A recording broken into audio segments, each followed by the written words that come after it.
भाई से कहा था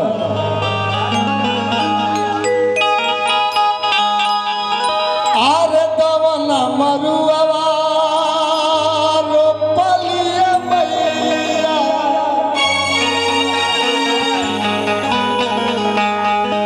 आरे पाँच बेड़ा लवंग के गछिया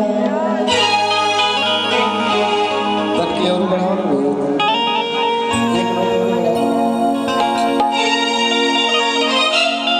क्या बात है अरे दवना मरुआ रोपलिए मैया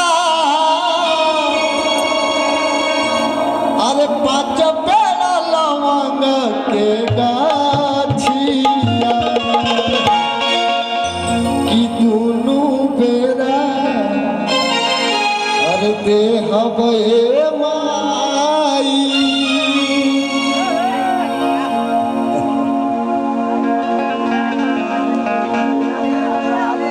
देखिए मैं चाहता हूं कि भाई एक बार मंच पे आ जाए।